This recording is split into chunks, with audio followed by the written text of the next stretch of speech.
چې د ظلم او وحشت تیاره اوږده سوه د یو نور جلوه مکې ته راخوره سوه.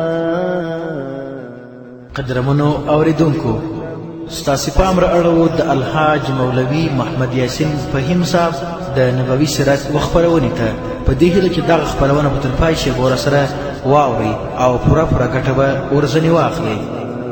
چې د ظلم او وحشت تیاره اوږده سوه د یو نور جلوه مکې ته راخوره سوه. بسم الله الرحمن الرحيم. الحمد لله رب العالمين حمد الشاكرين، الصلاة والسلام على سيد الأنبياء والمرسلين سيدنا ونبينا وشفيعنا ومولانا محمد وعلى آله وأصحابه الطيبين الطاهرين. قدرمنو اوریدونکو، د ژوند د لارې د خپرونې مینوالو په سلامونو او نیکو هیلو مو هرکلی کوم. ستاسو روغتیا او خوشحالي د پاک رب نه غواړم. دا دی زه محمد یاسین فهیم د ژوند د لارې د خپرونې په وړاندې کولو کې ستاسې په خدمت کې یم، په دې هیله چې دا خپرونه ستاسو د پام وړ وګرځي. قدرمنو اوریدونکو، زموږ د نننۍ خپرونې موضوع بیا هم ځانګړې شوې د محمد رسول الله صلی الله علیه وسلم د هجرت په هکله. نو کله چې د لټولو اور مړ شو او د تلاش سلسله او هلې ځلې ودرېدلې، یعنی هغه تلاش او هغه لټول چې مشرکینو د پیغمبر علیه الصلاة وسلام او د ابابکر صدیق رضی الله تعالی عنه کوه، دا د تلاش سلسلې او هلې ځلې ودرېدلې او د 3 ورځو د ګرمي منډو نه پس د قریشو جوش او جذبات ساړه شو. پوه شو چې موږ یې نشو موندلی. نو رسول الله صلی الله علیه وسلم همدارنګه حضرت ابابکر صدیق رضی الله تعالی عنه د مدینې د تللو اراده وکړه. 3 شپې مبارکانو په غار کې تیرې کړي. د مشرکینو د تلاش او د هلو ځلو هغه لمبې هم مړې شوې. نو اوس پیغمبر علیه الصلاة وسلام همدارنګه ابابکر صدیق د دې اراده کوي چې مدینې منورې ته حرکت وکړي. خو حضرت ابابکر صدیق او پیغمبر علیه الصلاة وسلام یو کس په نامه د عبدالرحمن بن ارقیط لیسی د لارښود په هکله پکې رانیولی و چې دوی ته به د مدینې منورې لاره کوي او دوی سره به په دې سفر کې شریک وي او دې ته پیسې هم ورکړې وي. او عبدالرحمن بن عرقیب چې و تر اوسه پورې د قریشو په دین کې و، لکن هغه اطمینان والا سړی و. نو د دې وجې نه پیغمبر علیه الصلاة وسلام او ابابکر صدیق د دې نه مخکې هغې ته 2 سورلۍ حواله کړي وي. نو چې کله د پیغمبر علیه الصلاة وسلام او د حضرت ابابکر صدیق رضی الله تعالی عنه 3 شپې په دې غار کې پوره کیږي، نو هغه بن عرقیط هغه سورلۍ ځان سره راولي او اسما بنت ابي بکر رضی الله تعالی عنها چې د ابابکر صدیق لور او د بیبي عایشې رضی الله عنها خور ده، هغه ځان سره هم څه د سفر خوراک او توښه برابروي، هغه هم راوړي رسول الله او ابابکر صدیق ته. د دې نه پس رسول الله صلی الله علیه وسلم په سفر روان شو او حضرت ابابکر صدیق سره د هغه غلام و عامر بن فهیره او د دې و لارښود چې هغه بن عرقیط دی، هغه هم ورسره و. دې د ساحل لاره غوره کړه. چې کله د غار نه روان شو نو د یمن طرف ته روان شول. چې جنوب په طرف یې ښه لږ لرې مزل وکړه نو بیا یې د مغرب طرف ته راواوړېدل او بیا یې د ساحل لاره خپله کړه. په داسې لار روان شو چې هلته عام خلک نه معلومېدل او د دې نه بیا وروسته شمال طرف ته یې د مدینې منورې طرف ته رااوړي. پیغمبر علیه الصلاة وسلام، ابابکر صدیق او همدارنګه د دوی لارښود بن عرقیط روان دی مدینې منورې طرف ته. په صحیح بخاري کې د حضرت ابابکر صدیق رضی الله تعالی عنه نه روایت دی چې ابابکر صدیق رضی الله تعالی عنه فرمایي چې کله موږ د غار نه راووتلو، ټوله شپه او ټوله ورځ مو تر غرمې پورې مزل وکړو. لاره خالی وه، په هغه لاره کې هیڅ څوک هم نه معلومېدل. او ابابکر صدیق رضی الله تعالی عنه فرمایي چې ما ته د یوه غره څوکه ښکاره شوه چې د هغې په سوري تر اوسه لمر نه راغلی. هلته موږ کوز شو او ما په خپل لاس محمد رسول الله صلی الله علیه وسلم ته د خوب ځای جوړ کړو او هغه پوستین چې موږ سره و هغه مې روار که او رسول الله صلی الله علیه وسلم نه مې خواهش وکړه چې دلته ویده شه، زه به دې خوا او هاوخوا څوکیداري کوم. رسول الله ویده شو او ما څوکیداري کوله. او ابوبکر صدیق رضی الله تعالی عنه فرمایي چې ناګهانه ما یو شپونکی ولیده چې زموږ طرف نه را روان ول. ما د هغه نه غوښتنه وکړه آیا چې د ستا په رمه کې داسې چیلۍ شته چې هغه شودې وکړي؟ هغه راته ویلې هو. زه لاړم د هغې چیلۍ غولانځه مې پاکه کړه او د هغې نه مې څپۍ ولوشلې. ما سره د څرمنې یوه لوټه وه، دا مې په هغې کې واچولې او را مې وړې چې محمد رسول الله د خوبه ویچت شه. رسول الله صلی الله علیه وسلم هغه شودې وڅکلې چې زه هم په دې خوشحاله شوم او رسول الله صلی الله علیه وسلم هم خوشحاله شو. د دې ځای نه بیا پورته کیږي سفر کوي او د پیغمبر علیه الصلاة والسلام او د ابابکر صدیق رضی الله تعالی عنه ملګرتیا دا وه چې رسول الله به مخکې سور شو او ابابکر صدیق رضی الله تعالی عنه به د سورلۍ شاته سور و، یعنی مخکې به رسول الله سور و، د هغه پسې به وروسته ابابکر صدیق و او په حضرت ابابکر صدیق رضی الله تعالی عنه باندې د بوډاوالي او د سپینګیتوب اثرات څرګند ول. د خلکو توجه به هم دې طرف ته وه او په پیغمبر علیه الصلاة والسلام د ځواني اثرات غالب و، نو رسول الله ته به توجه ډیره کمه وه. نو د دې نتیجه دا وه چې څوک به په مخکې ورته راتلل نو د ابوبکر نه به یې پوښتنه کوله چې تاسې ستا مخکې څوک سواره دي؟ څوک به چې ورته مخې ته راغله ابابکر نه پوښتنه وکړه چې ستا مخکې څوک سواره دي؟ ابابکر رضی الله تعالی عنه به ډېر ښایسته جواب ورکولو. دا به ورته چې دا کس ما ته لاره ښیي.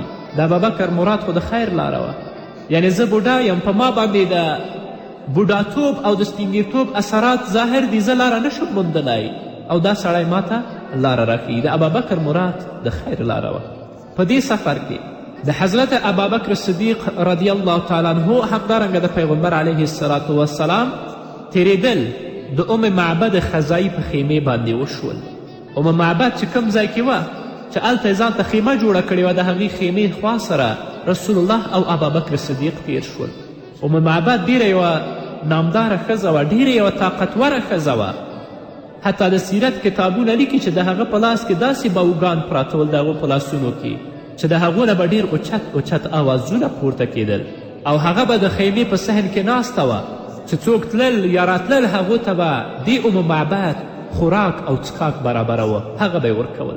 چې کله پیغمبر علیه الصلاة والسلام سره د حضرت ابابکر صدیق دې خیمې ته نږدې شول نو رسول الله ته یې پوښتنه وکړه چې آیا د خوراک دپاره څه شته او که نه؟ هغې ورته ویلې چې زه قسم یادوم په الله سره چې ما سره هیڅ نشته دی، نو که ما سره څه شی وای ما به ستاسو میلمستیا کړې وی او هغه زما کم څاروي چې دي هغه هم ډېر لرې تللی دي او د قحط زمانه هم ده چې ما هغه درته لوشلي وی، تا د هغو شودې څکلې وی. په دې وخت کې پیغمبر علیه الصلاة والسلام ولیدل چې د خیمې په خوا کې ډیره یوه ضعیفه او یوه کمزورې چیلۍ پرته ده. رسول الله ام معبد ته ویلې چې دا څرنګه پرته ده؟ هغې ورته ویل چې د کمزورتیا د وجې نه دا د رمې نه پاتې د رمې سره تلی نشي چې هغو سره وڅریږي، ډېره ضعیفه او کمزورې ده، دلته پرته ده. پیغمبر علیه الصلاة والسلام ورته وایي چې آیا په دې کې کم پی شته دی؟ ام معبد ورته وایي چې دا خو د کمزوري د وجې نه دلته پرته ده، نو په دې کې به پی د کم ځای شي. او ام معبد رسول الله صلی الله علیه وسلم ته وایي که تاسو ته پکې پی ښکاري نو تاسې کولی شئ چې هغه ترې ولوشئ او استفاده ترې وکړئ. د دې خبرو نه پس محمد رسول الله صلی الله علیه وسلم د هغې چیلۍ او د هغې ویزې په غولانځو باندې لاس ووهلو او پیغمبر علیه الصلاة والسلام د الله پاک نوم واخیسته او دعا یې وکړه. نو چیلۍ خپله خپې خورې کړې او د هغې غولانځه د شودو نه ډکه شوه. دا ټول برکات د محمد رسول الله صلی الله علیه وسلم په لاسو کې و. نو پیغمبر علیه الصلاة والسلام د هغه معبد لوښی راواخیسته.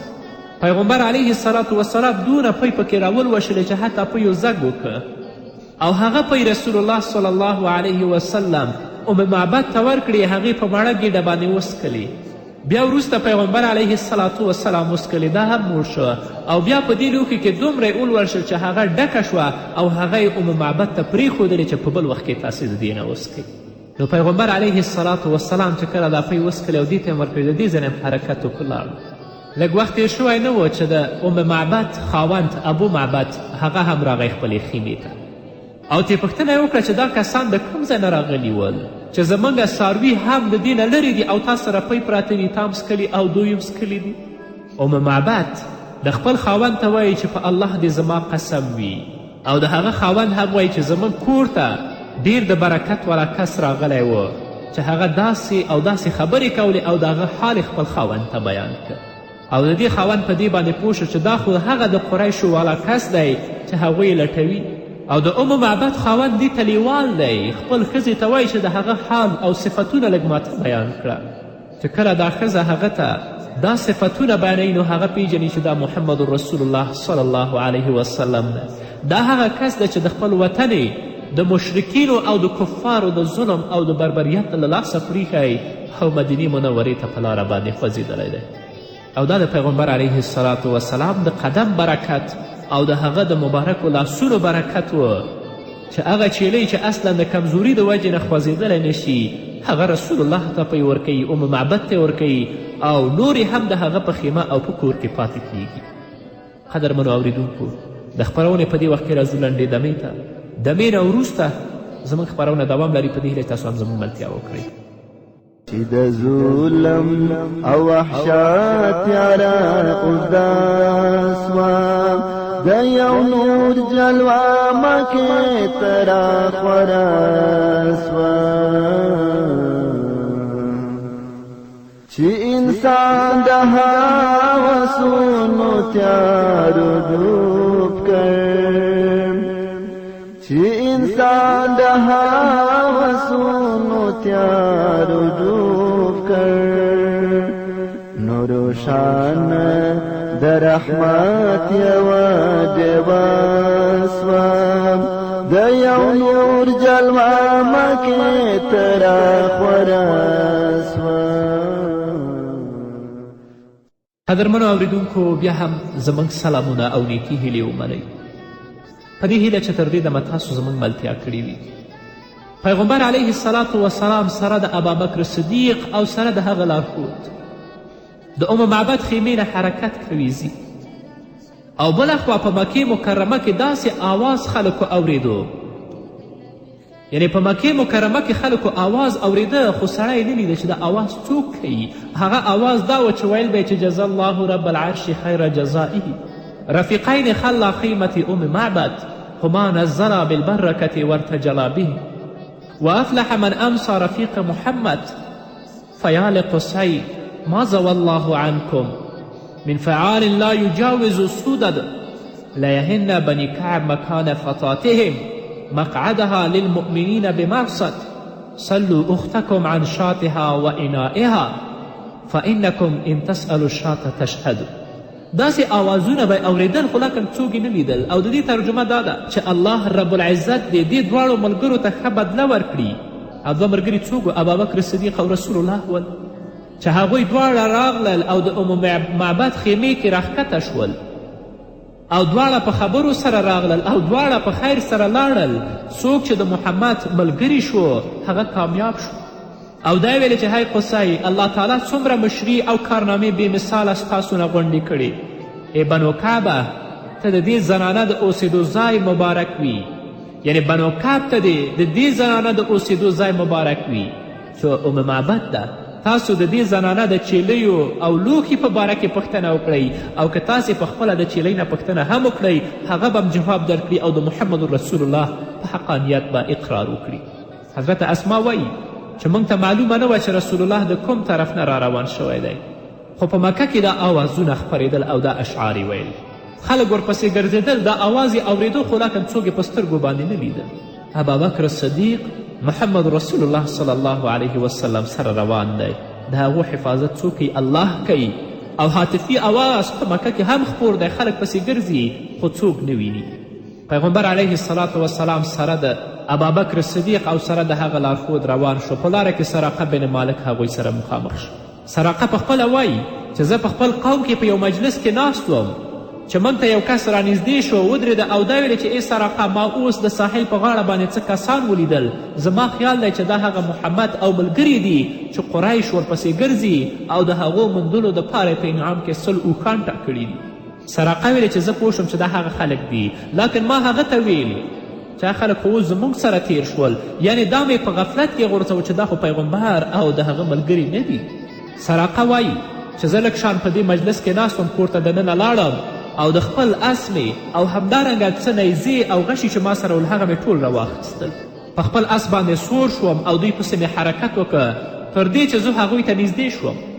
نو ما د هغه خپل هغه څیز کې چې ما د خپل غش ایښي و هغه مې راویستل چې دوی طرف ته یې زه وار کړم نو هغه غشی راووته چې هغه غشی زما خوښ نه و نو بیا په خپل اس باندې سور شوم دوی پسې مې حرکت وکړل تر دې چې ما د رسول الله صلی الله علیه وسلم قرائت اوریدو رسول الله ما ته نه کتل خو ابوبکر به زر زر ما ته کتل تر دې چې زما د اس دواړه مخکې خپې په ځمکه کې ورننوتلې زنګنو پورې مې اس په ځمکه کې ښخ شو او د خپل اس ته ما ډېرې بدې او رډې ویلې ما د خپل اس وچتوه اما اس نه وچتېده او چې کله زما د اس پښې د ځمکې نه راووتلې په ډېر مشکل سره د هغه د خپو نه آسمان طرف ته لوګي او دودونه اوچت شول بیا ما هغه خپل غشي راویستل چې په دې باندې خپل قسمت معلوم کړم او دوی پې وولم بیا به هغه غشی راووته چې هغه به زما خوښ نه و او سراقه بن مالک وایي چې کله زه ناکام شوم نو رسول الله ابابکر ته ما د امان آوازونه وکړه چې ما ته امن راکړئ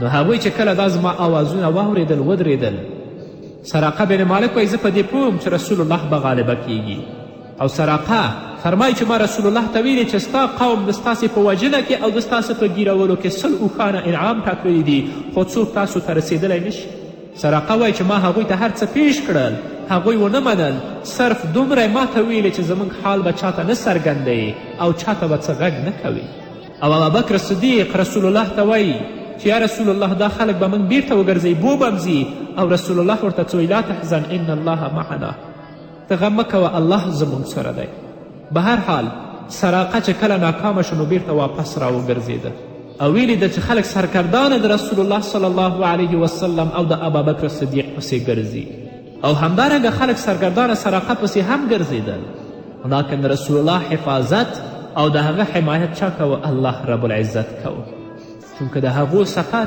او د هغو هجرت د الله لپاره و د مشرکینو د ظلم او د وحشت له لاسه خپل وطن پریښی و او د کفر په مقابل کې مبارزه کوله او د الله له طرف نه دوی ته امر شو چې تاسې هجرت وکئ نو هغه پروردګار د ابابکر او د محمد رسول الله صلی الله علیه وسلم حفاظت کوي او په لاره کې هره ستونزه یا هر کړاو سره چې دوی مخ کیږي الله رب العزت د هغو نه رسول الله صلی الله علیه وسلم او ابابکر صدیق په خپل حفظ و امان کې ساتي نو قدرمنو اوریدونکو که موږ او تاسې هم په خپل دین باندې استقامت او پایداری ولرو او رب العزت طرف ته متوجه شو د هر کړاو او د مصیبت په مقابل کې او د هرې ستونزې په مقابل کې به رب العزت زموږ او ستاسې حمایت او نصرت کوي او دا ثابته خبره ده چې کامیابي او سرفرازي به الله اسلام او مسلمانانو ته ورکوي او هغه د اسلام دښمنان یا منافقین چې د اسلام په مقابل کې راوچت شوي یا د مسلمانانو تخریب او وژنه کوي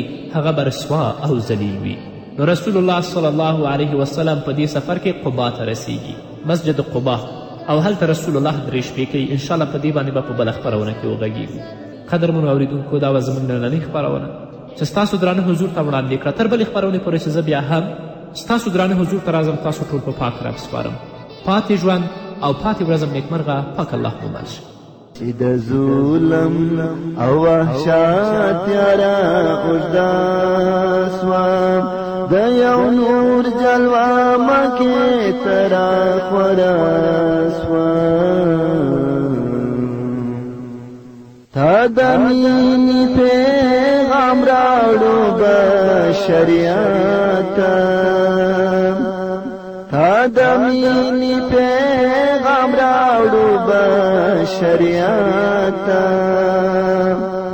او د کرکې پر ماړیو زلزله سوه د یو نور جلوه مکې ته راخوره سوه